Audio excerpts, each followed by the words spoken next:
Est-ce que le salariat peut nous rendre riches? Bien clairement, ça peut jamais nous rendre riches. La liberté, un loyer, et le loyer se paye avec l'argent qu'on gagnera. Avoir l'argent et ne pas compter. C'est-à-dire que quand j'ai envie de faire un truc, je n'ai pas de souci à me dire, sur le compte, c'est chaud, tu vois. Exactement. Et je sais que mon esprit est posé sur ce type de calcul. Je ne fais pas de calcul à ce niveau. Et le deuxième point, c'est la liberté. Parce que la richesse doit s'accompagner de la liberté. Pour moi, être riche, c'est aussi être libre de faire ce qu'on veut.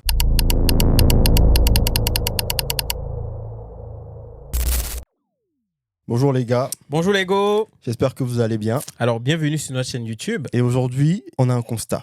Un secret qu'on vient de découvrir, qui est que le salariat ne nous rendra jamais riches. Mais tu penses que c'est maintenant qu'on l'a découvert?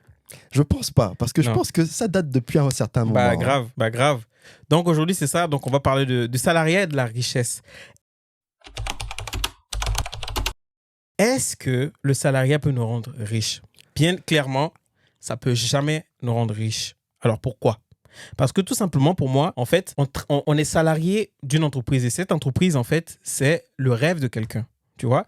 Et cette personne derrière cette entreprise, quand il a créé, c'est parce qu'il cherche à solutionner quelque chose. Donc, derrière solutionner quelque chose, soit il vend un service, soit il propose, il vend un produit. Le service, c'est comme un produit, par exemple. Tout à fait. Et derrière, il va faire du chiffre d'affaires. Okay. Tu vois? Mais lui, il va toujours chercher le gain. Chercher toujours à gagner plus au fur et à mesure. Donc, il va aussi minimiser, tout entrepreneur, c'est ça, minimiser les coûts, les charges de son côté. Donc, ce qui fait que lui, quand il va se verser des dividendes, toi, il te paye un salaire. Et ton salaire, forcément, c'est juste une goutte d'eau dans la mer qui est, pour lui, le bénéfice.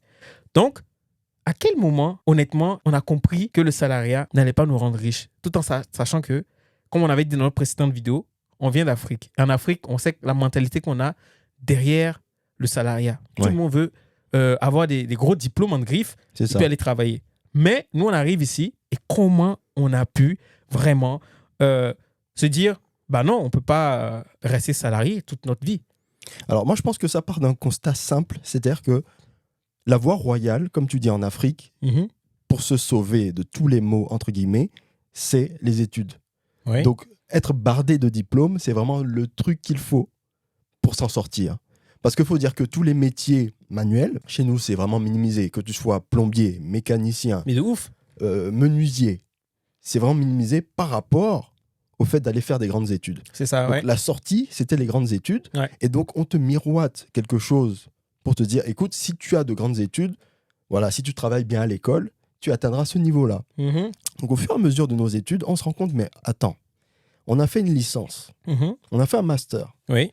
Puis on arrive pour le Master 2 et on se rend compte qu'en fait, les débouchés présentent des salaires plafonnés parce qu'on est débutant forcément. Donc tu te dis qu'à partir du moment où je fais 3 ans d'expérience, je deviens un peu plus junior et je commence à gravir les échelons. Sauf qu'au bout de 3 ans d'expérience, qu'est-ce qui se passe?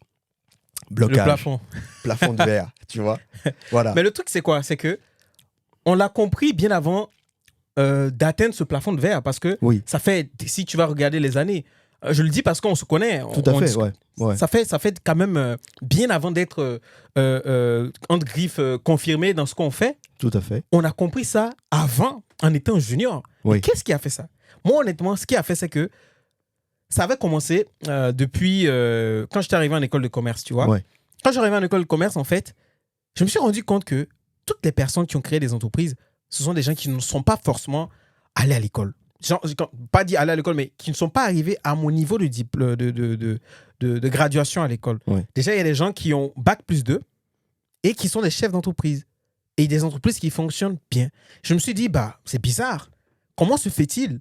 Moi, donc, ce qui veut dire que si moi, j'arrive dans son entreprise, je vais avoir plus de salaire que lui. Faux. C'est son entreprise, tu ne peux pas avoir plus de salaire que lui. Lui, il a les dividendes. Toi, tu as un salaire. Tu vois?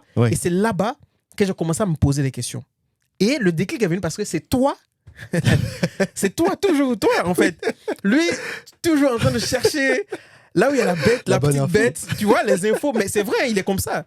Il va s'asseoir, chercher là où vous avez cherché les infos vite fait. Lui va les creuser. Donc, du coup, c'est lui qui va venir nous sortir de ce truc et puis commencer à nous mettre dans la tête. Enfin, de toute façon, dans cette vie, blablabla, on ne fait que courir, etc. etc.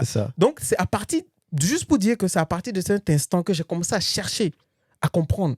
Ouais. Comment se fait-il que des gens qui ont le doctorat, par exemple, ma grande sœur, elle a le doctorat, elle est maître de conférence, mais face à quelqu'un qui a son entreprise, quelqu'un qui a un kebab et qui génère de l'argent, et à la fin du mois, à la fin de l'année, on se dit, qu'est-ce que tu as pu générer comme argent, qu'est-ce que tu as mis dans la poche face à ma sœur, elle s'abaisse. Et je me suis dit, mais c'est pas possible. Je voyais comment ma sœur, pour joindre les deux bouts, c'était un peu chaud. Je me dis, mais elle peut pas avoir... non, c'est pas possible. Et qu'est-ce qu'on nous vendait en Afrique?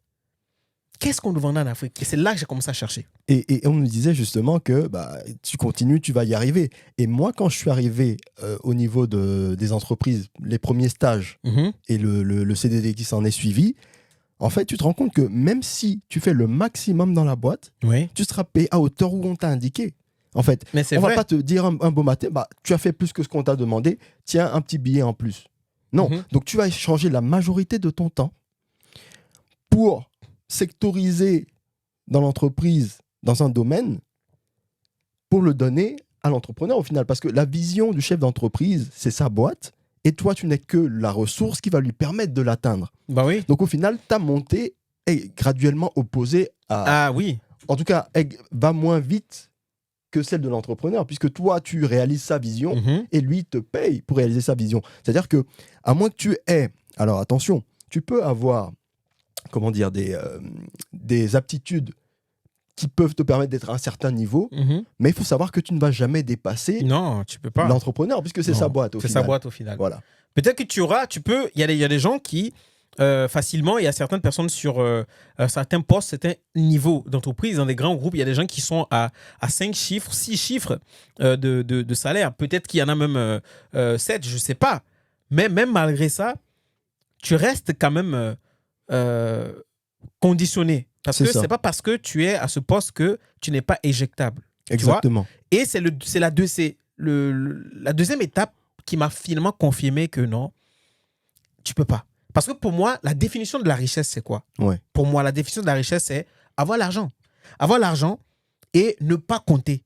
C'est-à-dire que quand j'ai envie de faire un truc, je n'ai pas de souci à me dire, sur le compte, c'est chaud, tu vois. Exactement. Et je sais que mon esprit est posé sur ce type de calcul. Je ne fais pas de calcul à ce niveau. Et le deuxième point, c'est la liberté.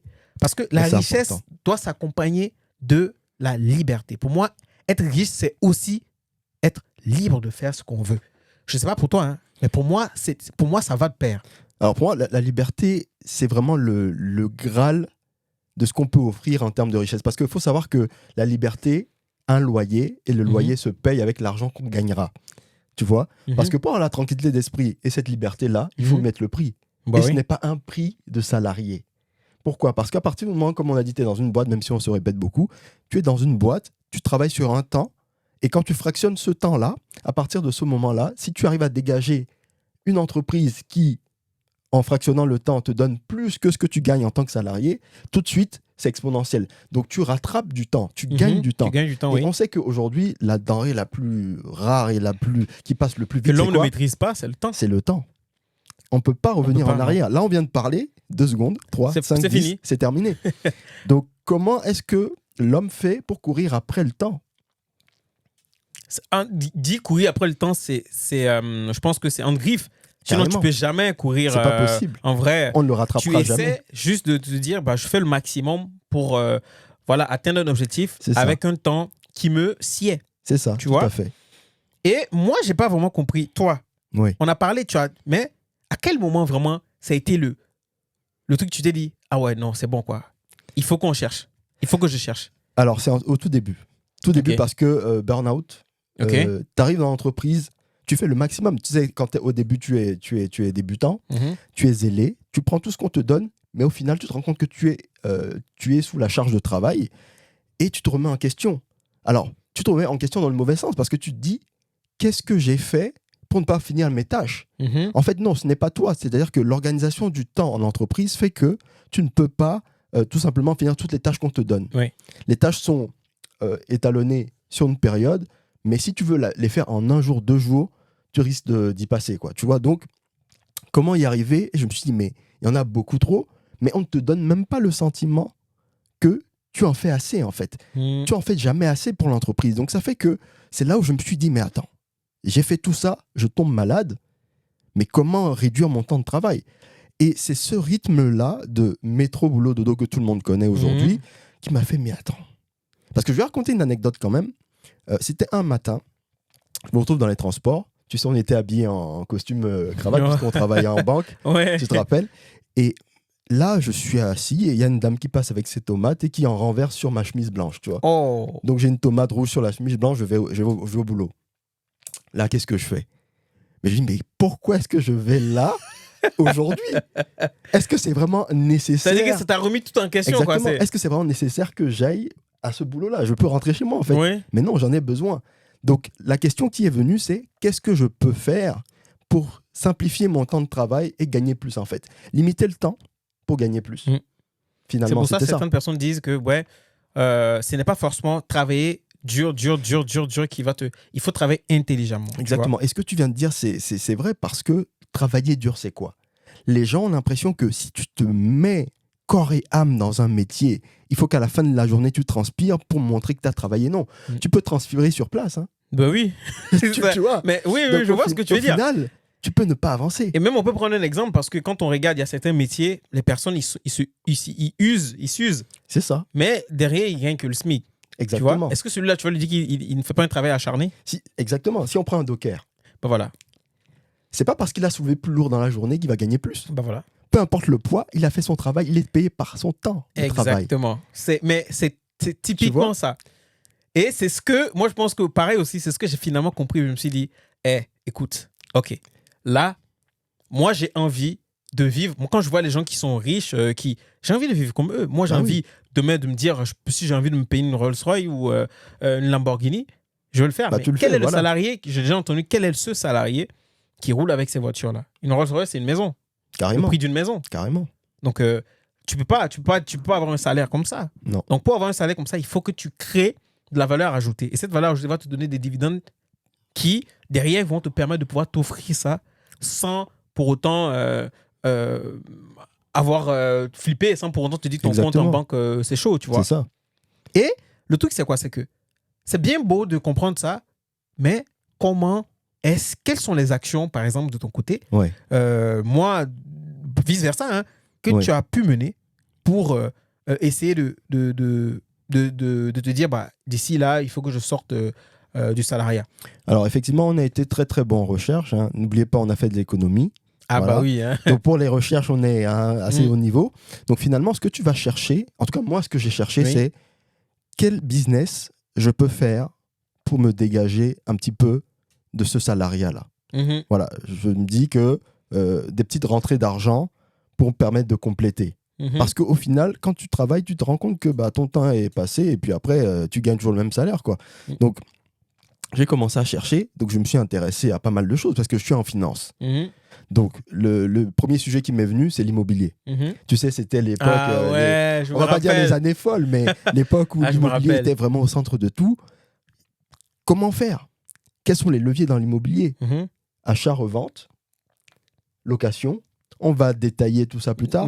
Mais voilà, c'était cette recherche-là. Et de fil en aiguille, quand tu regardes sur Google, tu te rends compte que tu as des éléments immobiliers, puis en découle la bourse, les investissements long terme, etc. Et donc, tu te dis, ah oui, en fait, il y a un monde au-delà du fait de travailler du lundi au vendredi.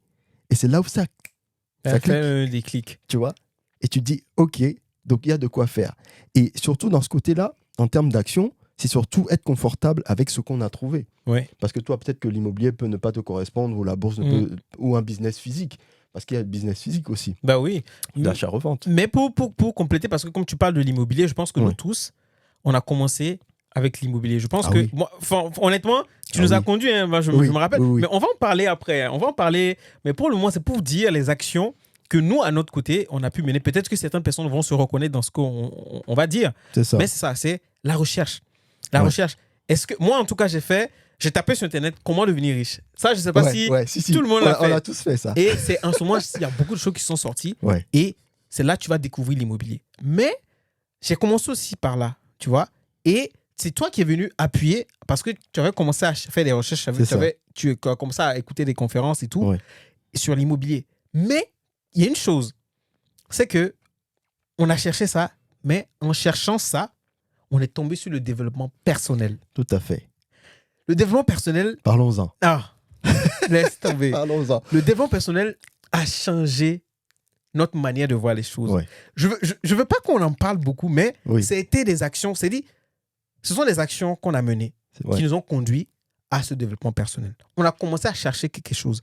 Mais quand tu commences à chercher, en fait, dans ta recherche, forcément, tu vas passer par certains chemins et tu vas arriver sur certains points.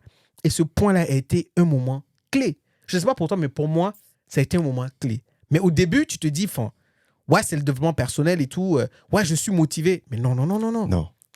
C'est plus profond que ça. Parce qu'il faut dire que moi, le développement personnel, en fait, j'avais des bribes au début. Je vais peut-être un jour en parler dans une autre vidéo, mais j'avais des fondations, on va dire, qui étaient présentes et qui m'ont poussé là-dessus. C'est pour ça que quand il dit que j'ai envoyé les infos pour trouver un autre business, pour chercher des informations, j'étais déjà dans un mindset, le mot est sorti, qui m'a prédestiné à aller chercher ces informations-là. Sinon, pourquoi j'irais chercher? Parce qu'on va aussi parler des formations. Bah oui. Je te poserai la question, après avoir cherché l'information, qu'en est-il des formations à ce niveau? Ah bon, à mon niveau, quand j'ai commencé les formations, je ne croyais pas. Honnêtement, je me dis, quelqu'un va me vendre une formation à 200, 300. Après, je venais de rentrer dans la vie active. Et après, les finances aussi ne suivaient pas. Mais j'étais bloqué à ce niveau-là. Et écoute, je vais chercher sur Internet. Tu vois? Et je pense que mon développement personnel, j'aurais pu arriver à ce stade-là bien avant. Mais vu que je me disais, non, c'est trop, aller dépenser, les gens vont se faire les sous, tu vois. Et j'ai commencé à chercher moi, mais il y avait toujours des manquements, tu vois. C'est ça. Il y avait des réponses que je n'avais pas. Moi, je me limitais aux petites recherches, tu vas retrouver sur Wikipédia et tout ça. Je me dis, mais j'ai des réponses. C'est ça. Tu vois. Mais le truc, c'est que ça ne se limite pas à ça. Il faut vraiment aller chercher. Et les bonnes informations, c'est quand tu te formes, tu vois. Exactement. Et la formation, ça a commencé avec toi. Oui. Parce que c'est toi qui... Tu vois, en fait, c'est ça le truc là. Faut commencer. Lui, il a commencé avant nous. Donc, au fur et à mesure qu'il a avancé, il a gravi les échelons pour arriver à se dire, il faut que je prenne des formations. Tu vois. Et je suis arrivé à ce stade-là, mais encore des années plus tard. Tu vois, des années plus tard, on n'a pas suivi tout ça parce qu'on se disait, mais Jean-Marc, tu gaspilles tes sous. C'est que tu vas trouver sur YouTube. Tu vas aller... Exactement. Mais non. On avait cet esprit-là on peut trouver gratuitement l'info. Parce qu'on ne voulait pas mettre de l'argent. Et ça, c'est encore une histoire d'état d'esprit. Parce que celui qui est prêt à mettre de l'argent dans sa formation, c'est celui qui a compris que en payant les bonnes formations, attention, il pourra aller plus vite. Parce qu'il faut une sélection d'informations aujourd'hui, parce qu'à l'époque, c'était peu disponible. Alors qu'aujourd'hui, il y en a trop. Donc, il faut sélectionner les bonnes formations. Parce que combien de gens se sont fait arnaquer? Beaucoup. Et là, je me dis, mais pourquoi grave. je vais payer pour un service que je peux trouver gratuitement sur YouTube, sur Internet, etc. Donc, on a dépassé ce stade-là. Et moi, je sais pas, j'ai mis plus de 5 chiffres en formation. Bah oui, on en parlera après. Les chiffres aujourd'hui, c'est... On va aller step by step. Mais voilà, c'est ça. Donc, les actions qui ont été menées pour, si je comprends, mais c'est la recherche d'informations. Parce que quand tu n'es pas informé, tu passes, mais vraiment, tu peux... Moi, je dis toujours à ma femme, mais pourquoi tu ne regardes pas les infos? Elle me dit... Je dis... Un jour, on va s'asseoir, il y a une bombe qui va tomber sur nous parce qu'on n'a pas été informé qu'il y a un truc. Donc, il faut s'informer. Il y a beaucoup de gens qui ont perdu la vie parce qu'ils n'étaient pas informés. Donc, la première des choses qu'on a cherché à faire, c'est l'information. Et dans la recherche d'information, on allait chercher, on a fait des recherches et on est tombé sur certaines informations. Mais, tout de suite, qui n'ont peut-être pas porté leurs fruits de ce qu'on est aujourd'hui. Mais ça commence petit à petit. Exactement. Donc, là, quels ont été les résultats de toi, tes recherches-là? Alors, pour moi, premier résultat, renforcement de l'état d'esprit. Parce que le mindset va revenir toujours. J'essaie de ne pas trop dire mindset parce que mindset, on sait que c'est le mindset. Mais tu vois, ça te renforce dans l'idée que tu peux trouver l'information si tu vas au bon endroit. Tu vois, et plus tu cherches, plus tu vas y arriver. Donc, quels sont les résultats de tes actions? Premier résultat, c'est donc l'immobilier. Comment chercher un bien? J'ai appris à chercher un bien et donc j'ai commencé à regarder sur les sites, il y en a plein, quel bien chercher, donc comment chercher, qui contacter, quelles questions poser, tu vois. Et en fait, ça te donne l'impression de, alors pas maîtriser le sujet, mais d'avoir un pied dedans.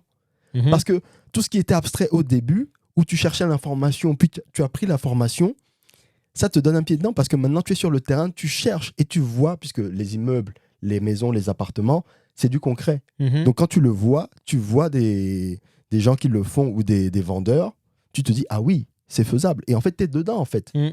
C'est le premier résultat. Premier résultat, oui. Deuxième résultat, c'est renforcement du dev perso, clairement.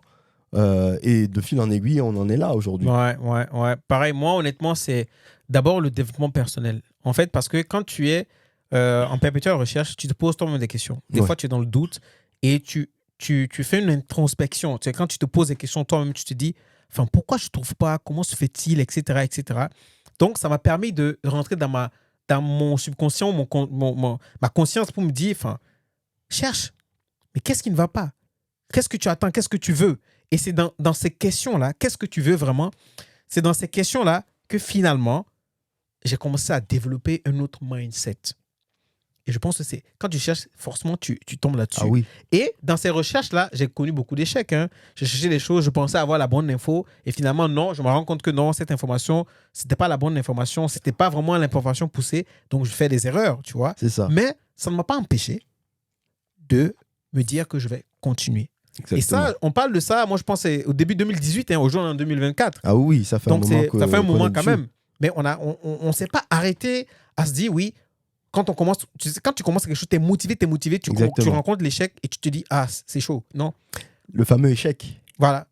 On a continué. Ouais. Et je pense pareil, je me rappelle quand tu te levais et tu allais à 5 h du matin, faire 6 heures de route pour aller chercher des trucs. Exactement. Et pareil, je me rappelle aussi, j'ai fait pareil aussi parce qu'on avait commencé concrètement dans l'immobilier. C'est ça. On a fait des recherches, on est tombé sur les biens. Finalement, les biens nous ont échappé parce qu'il y a eu d'autres propositions, parce qu'on ne savait pas comment faire. Oui. Tu vois? Mais bon, on va revenir sur ce sujet-là. Mais voilà, en gros, ce qu'on voulait partager avec vous aujourd'hui, pourquoi le salariat, pour nous, ne peut pas nous rendre riches, que ce soit toi, que ce soit peu importe le salarié, ou si tu es un salarié de ton entreprise qui a des dividendes, oui. Voilà. Mais les plus riches seront toujours des entrepreneurs. Ça, c'est sûr. Ça, c'est sûr et certain. Donc, c'est pour ça qu'on se dit, il faut quand même entreprendre. On est toujours salarié, mais autant entrepreneur. Voilà. Parce qu'il ne faut pas aussi quitter pour quitter. Il y a un moment. Et ce moment arrivera. Tout à fait. Sur ces paroles sages, on va clôturer. Yes. Donc, chers amis, c'est la fin de la vidéo. Donc, on espère que ce petit podcast vous permettra de peut-être comprendre ce que nous, on a compris à la longue. Et n'hésitez surtout pas à réagir, à nous dire exactement pour vous, c'est quoi être riche. Et si vous êtes salarié, est-ce que vous pensez que pour vous, le salariat dans lequel vous êtes finira par vous rendre riche? Peut-être que nous, la manière dont on voit la richesse, ce n'est pas de la même manière que vous voyez la richesse. Et maintenant, si tu es un entrepreneur, tu peux venir nous dire si tu as été salarié ou entrepreneur, dans les deux mondes, lequel tu peux faire le mieux. On se dit à la prochaine. Peace. Salut.